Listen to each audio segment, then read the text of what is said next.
Del Warren knows how to win, but they're very talented right-handers. Still to come, Del Warren. Semifinal game, $150,000 Hammer Open. And Ozio, who has the reputation of practicing more than anybody on the PBA Tour, zipped over in between games to practice a little bit. And leaves the dinner bucket right out of the gate. Well, let me ask you this, Mike. You've just bowled a game on the championship pair. You have a little feel for the pair. Now you run over to a practice pair. It's got to be different. But see, he doesn't have the feel then. I mean, he knows somewhat what to do, but right now he's just not making the shots he knows he's capable of. It's not the pair, it's his game. Had some success earlier this week over his opponent right now. Stands up straight, carries the dinner bucket, and runs it out. You know you're in trouble when you do that. David, a very hyper player, uses the plastic ball, throws straight at the 2-pin and hopes for the best, and got the best. First offering for the strapping right-hander from Tampa, Florida, who won just 3 weeks ago on ESPN. Wacko, and he went through 4 players to do so and shot .276 against Brandham in the title match in the Seattle Open. And it's interesting, that's not the ball he was using in practice. He was using a much shinier ball in practice than that. Started in the number 4 spot to win that Seattle tournament. Defeated Leno Monticelli, Dave Husted, Randy Peterson, and of course George Branham III. Let's see if he has the trouble with lane 27 that Monticelli had. It's been the tighter of the 2 lanes. Been the most troublesome.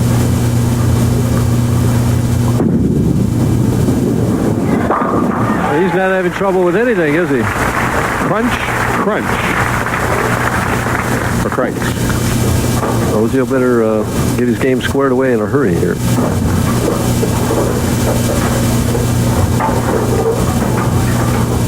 David won his first title back in 1985 at Dick Weber's Lanes in St. Louis. Better shot, but just a little left and left the 4-pin. Didn't get the break and trip it out of there. Right now, I think David better off, actually, getting a spare here and going to his tough lane. If he can get a strike on 27, 28 seems to be the better of the 2 lanes for him. And he's going to get to finish in that lane this game. If Kreitz doesn't have him buried before the 10th frame. He bowled superbly last night in the final 8 games of match play, winning 6 of 8 and averaging .244.5 in the process. That's some big games. 270s, 260. Shot a 300 game this week. I think it was the first, second round.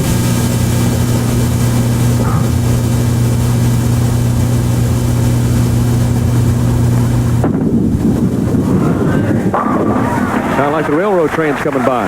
That ball nicked the finger hole, his middle finger. He has a tendency for that track to roll up over the middle finger when he doesn't get out of the ball real clean. Hit about the 9th board, and it's just bouncing a little bit right here and still blows the 5 to smithereens. Well, if you're hitting the finger hole, the ball doesn't grab as well as it normally would, does it? No. Didn't think so. A little more spin, huh?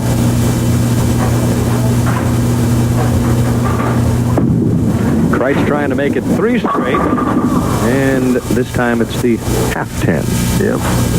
Well, we saw Roth and Monticelli just snapping those things out with their power. Not that Kreitz doesn't have a lot of power. This ball he's got in his hand right now that he's going to use to shoot the 10-pin with, that's what he was practicing with for strikes earlier.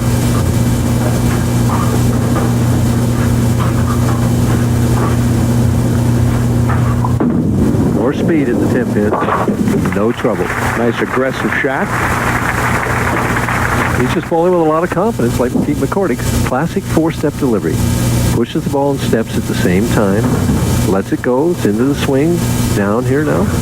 Goes right to the top of the backswing in the 3rd step. See how the 3rd step is planted? Now watch the slide. Knees bent, arm out. That's how you're supposed to do it, Dennis. Boy, if you're going to model a game, that wouldn't be a bad one to start with. No, it's classic style. And he's hoping for a classic reaction on the left-hand lane, and he gets it on lane 27. So it's a 10-pin lead for Tom Kreitz, but don't ever count David Ozio out of any match. We'll be right back after this. Players, the PBA Senior Touring Pro Doubles. Rowdy Morrow likes that tournament. He's the defending champion.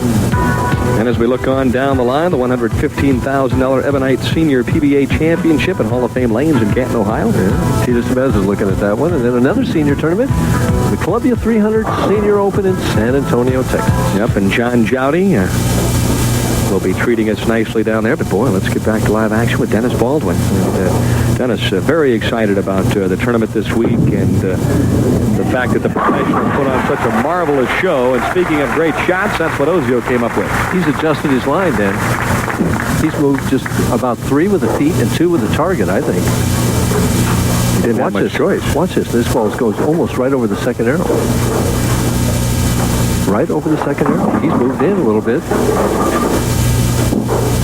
What a nice adjustment. Let's see if it works on lane 27.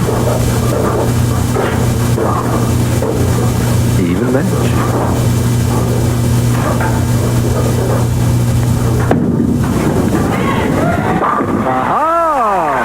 I found something.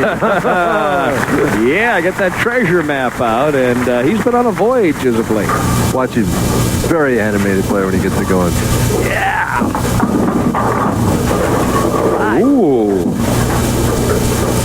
A little pirouette there from Mr. Ozio, and a word to boot. I don't think he was thanking that left-hand lane. He just said, all right. That's all he said. Kreitz trying to double up and even up the match. Oh, in the old pocket 7-10, where in most of these shots, the head pin goes in front of the 7 and the 5 pin goes behind the 7. Let's see if it happens here. Watch the head pin.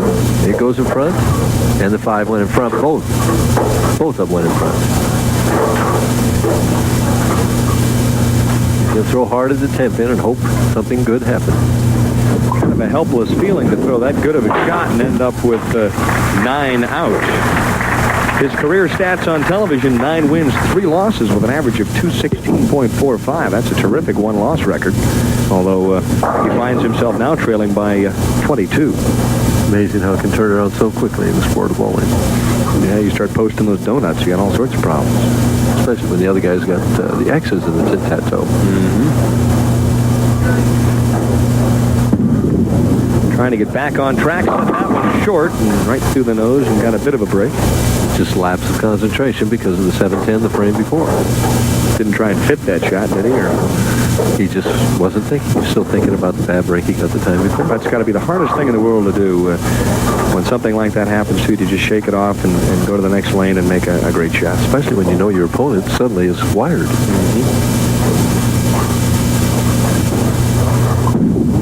Uh-oh. Well, open. Ozio has the something touch. He's got the luck of the Irish, even though he's not Irish, right? Boy, oh boy.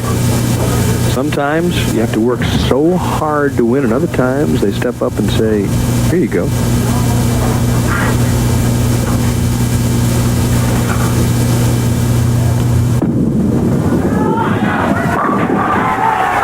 David Ozio says, I'll take it, thank you. Right.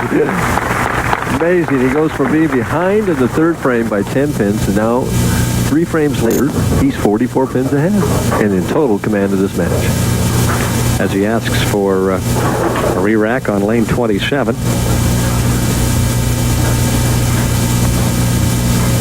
There's a shot from our vantage point. It would appear as if it's a pretty good rack, but ESPN sweep will start anew. Those pro eyes, they can see solid 10s on good racks.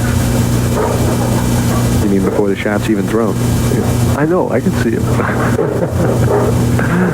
Chuck Pierce up there who likes to re-rack quite a bit is kind of smiling at that. Chuck cashing this week, and the hammer open, and right now Ozio is in the process of reeling in a little more cash for himself. If he can get to the title game, that might be worth $27,000, but it's much too soon to be talking about. Tom Kreitz on the right-hand lane, and time is running out.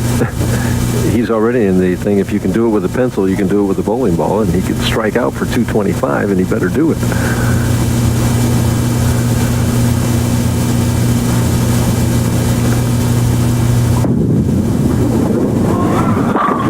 That's one of them. Well, he's a very professional shot maker. He's just going to go up and take it one at a time and see what he can do.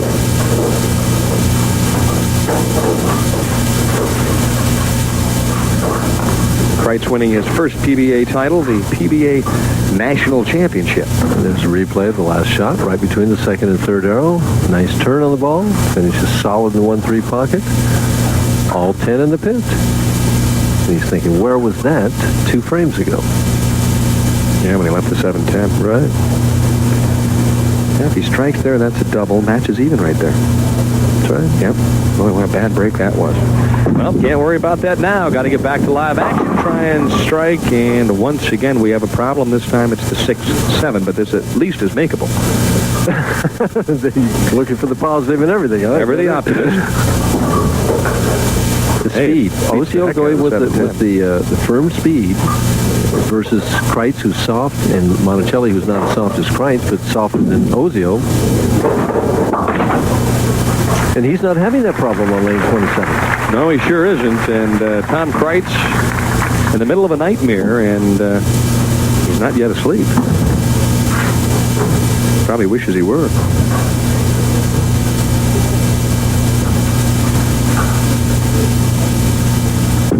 Ozio trying to clamp things to touch, and he does with a Thrill City shot on the right-hand lane. Right now, he's just so wired in that he's saying to himself, he knows this match is won. He's just saying, hey, I've got to keep my rhythm going, everything going for the next match. He's thinking about the champion. Notice the small first step here, which he's been working on. Now look at the extended push away. Puts it out on that table we were talking about. See how straight that arm is right there? Free swing from the shoulder right there. Look at the head, how steady it is. Shoulder high. Now watch the slide. And that's the result. Solid strike. Well, right now, Ozio is hammering the championship pair, 27 and 28, 7-bagger, and he is en route to shooting a big, big game here. 279 if he takes this one off the sheet.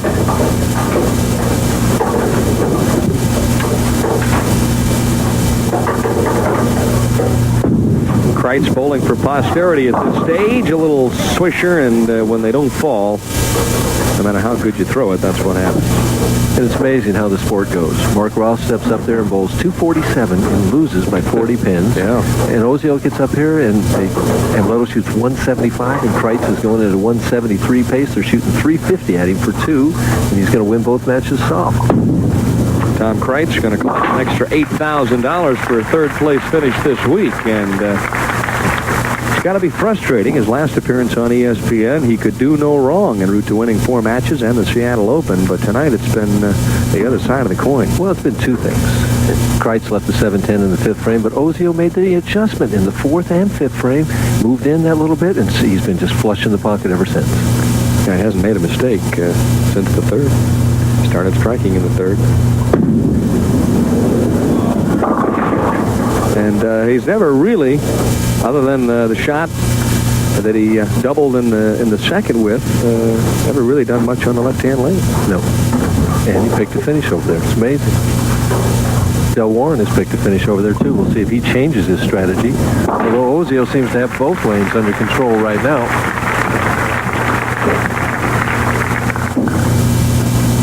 It's amazing. We had such enthusiasm the first match and such excitement in the last 2 matches. It kind of the crowd is not really up into it. And of course, when you don't have close matches, that's what happens. Well, when Amleto shot the 287, it was his highest game of the week, which was terrific. But now Tom Kreitz with a 171 has posted his lowest tally of the Hammer Open.